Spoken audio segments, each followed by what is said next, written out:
jenis. I-nya itu inovasi, A-nya itu aman, kemudian S-nya itu adalah sehat. Nah, seperti apa kegiatan kita ini? Ini adalah berangkat dari kepedulian kita bagaimana supaya lingkungan sekolah kita selalu kelihatan bersih. Kemudian juga karena banyaknya penggunaan sampah plastik di sekolah kita, jadi kita akan memilah sampah, yang mana masuk organik, mana non organik. Kalau yang organik itu dijadikan pupuk kompos, kemudian yang non organik dijadikan katakanlah misalnya barang-barang yang berharga. Bapak Ibu yang saya hormati, program ini bila dikaitkan dengan profil pelajar Pancasila, maka ada beberapa poin penting yang bisa kita integrasikan dalam profil pelajar Pancasila. Yang pertama, beriman dan bertakwa kepada Tuhan Yang Maha Esa dan berakhlak mulia. Jadi dengan program ini siswa diajak untuk mengembangkan nilai-nilai keagamaan dan moralitas dalam tadi tindakan ramah lingkungan.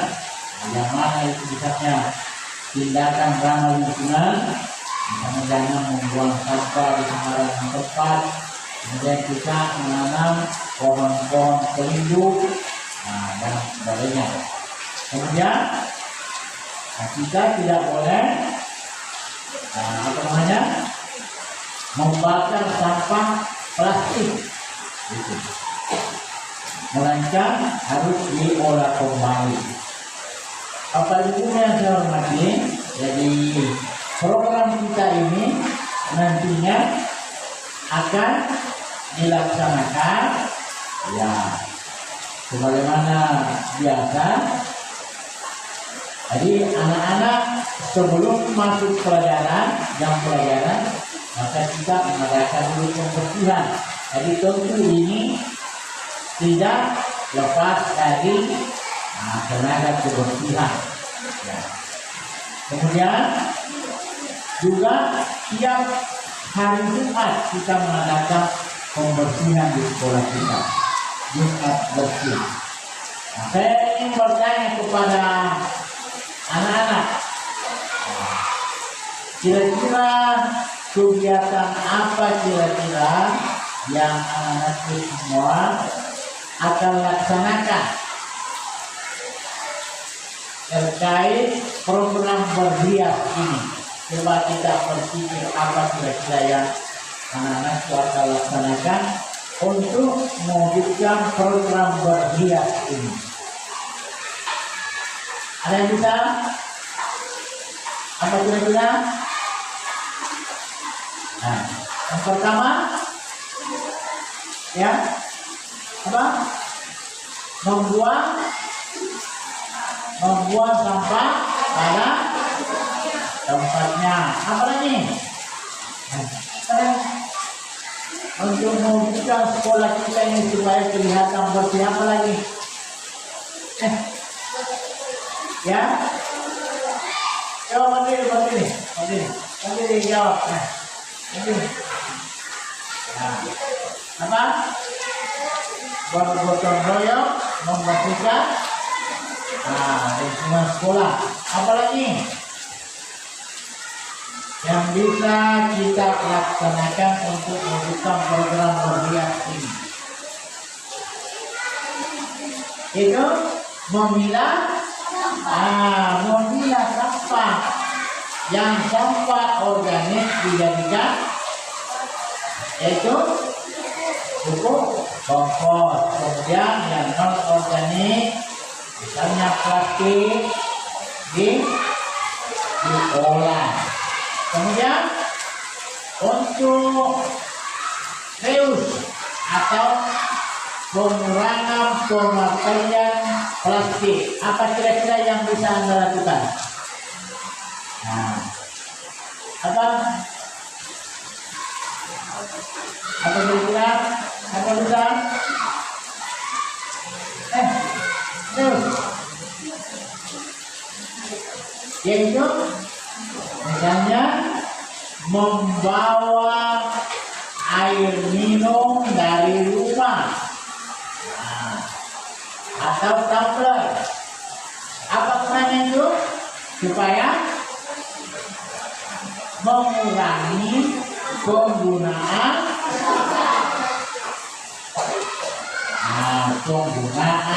kemasan botol plastik. Gitu. Kemudian untuk recycle-nya, apa yang Anda bisa lakukan? Yaitu mengolah sampah menjadi barang jadi atau didaur ulang. Contoh misalnya apa?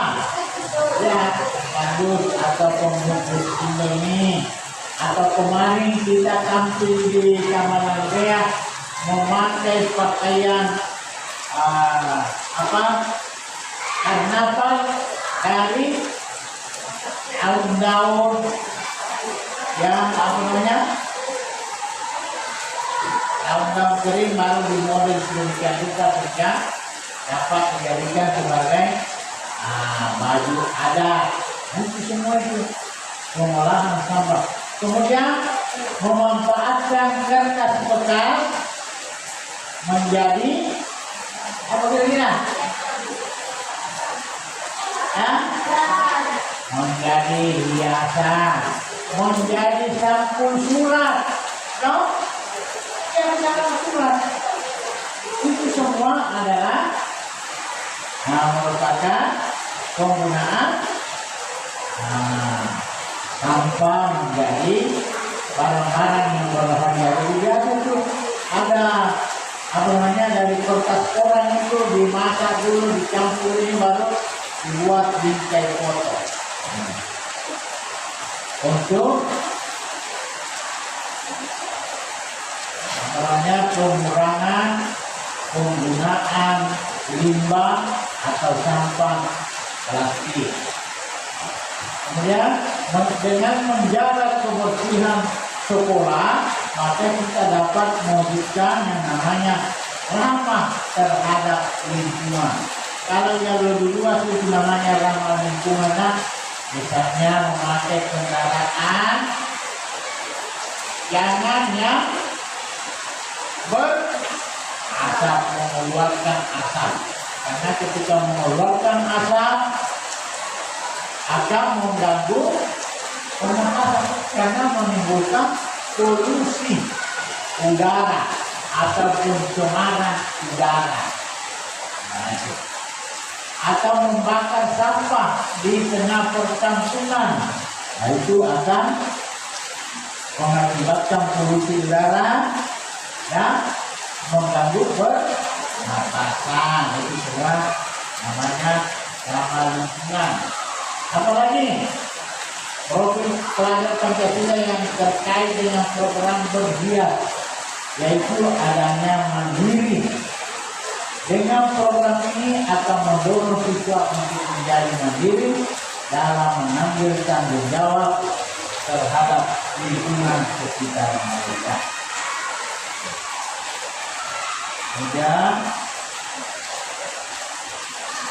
bergotong royong, sekretaris Jabal. Jadi yang bisa kita lakukan bergotong royong melalui kegiatan siswa mengadakan pembersihan lingkungan sekolah agar siswa dapat belajar untuk bekerja sama memilah sampah daur ulang sehingga menguatkan nilai-nilai kerjasama dan kebersamaan. Yang kali ada masukan dari ibu terkait program berhias ini. Ya, silakan yang menghadapi.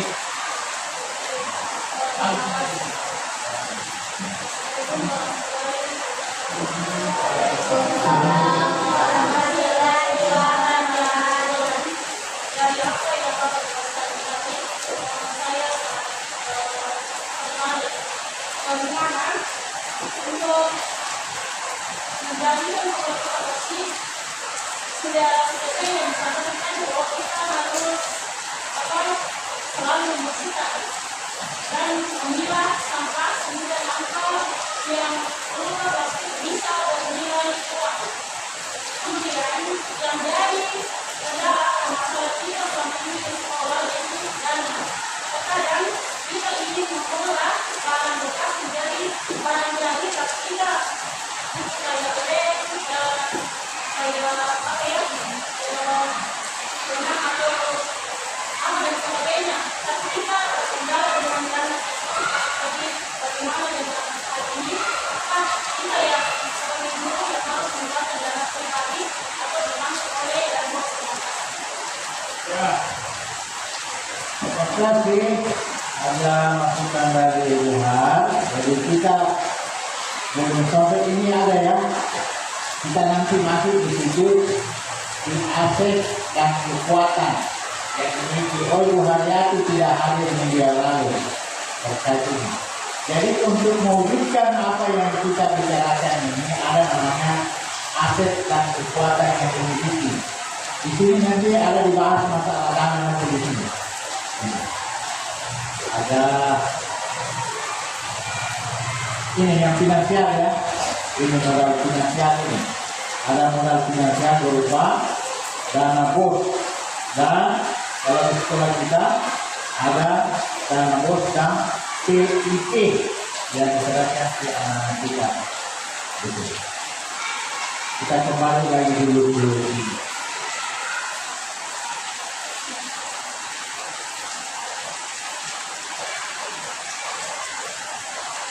Nah tadi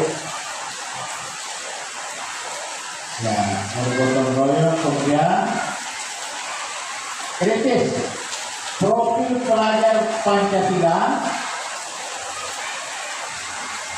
yang terkait dengan berhias yaitu kritis ya atau kreatif. Jadi ini bisa dikembangkan ketika anak-anak misalnya ingin mengolah sampah tadi menjadi barang jadi, maka disinilah muncul atau timbul sifat kreatif dari siswa.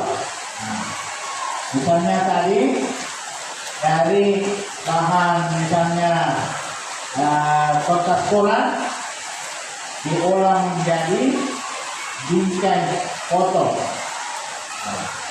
Akan menimbulkan sifat kreatif dari siswa. Ya, lagi karakteristik lingkungan pendukung tumbuhnya kepemimpinan murid. Nah, jadi sekarang itu ada namanya student agent. Kepemimpinan murid terwujud dengan ada 3 keterlibatan murid. Yang pertama, melibatkan dalam program itu dengan meminta pendapatnya atau saran dan usulannya.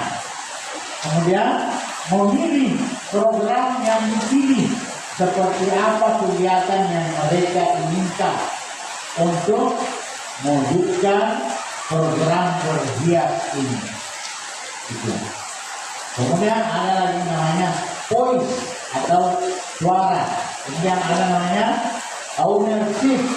Ownership ini adalah kepemilikan. Jadi ketika anak-anak dilibatkan dalam memberikan pendapatnya atau suaranya, menentukan pilihannya, maka siswa akan merasa memiliki program itu sehingga muncul rasa tanggung jawab dia tidak ditulis pasti akan berbuat karena sudah ada rasa memiliki dari program yang kita tawarkan tadi. Olehnya itu kita akan ini siswa untuk supaya terlibat langsung, mendengar langsung apa program yang akan kita laksanakan ini, memberikan suaranya atau voice-nya, memberikan choice-nya atau pilihannya, kemudian merasa memiliki dengan program itu atau ownership. Kemudian lingkungan yang mengembangkan keterampilan dan berinteraksi sosial secara arif, positif, dan bijaksana. Program berhias nantinya dapat membantu siswa untuk melihat keterampilan siswa dalam berinteraksi bersama warga sekolah, dalam menjaga lingkungan dan mengembangkan ide-ide kreatif dalam menjaga lingkungan sekolah. Ya. Kita lanjut. Aset dan kekuatan yang kita miliki. Jadi sebagaimana apa yang kita bicarakannya lalu, bahwa sekolah kita itu memiliki aset dan kekuatan yang kita miliki dan dapat dimanfaatkan untuk kemaslahatan anak-anak kita. Yang pertama, kita di sekolah kita ini memiliki modal manusia. Siapa itu modal manusia? Ada kepala sekolah, ada rekan guru, ada tenaga kebersihan, ada tenaga perpustakaan, ada pengawas, ada orang tua siswa, kemudian ada siswa. Bagus. Kemudian ada modal sosial kita. Bagaimana hubungan relasi kita ini bersama, kita memperbaiki satu sama lain. Karena biar bagaimana kalau kita tidak saling berinteraksi, tidak bisa juga jadi. Maka kita dibekali ada namanya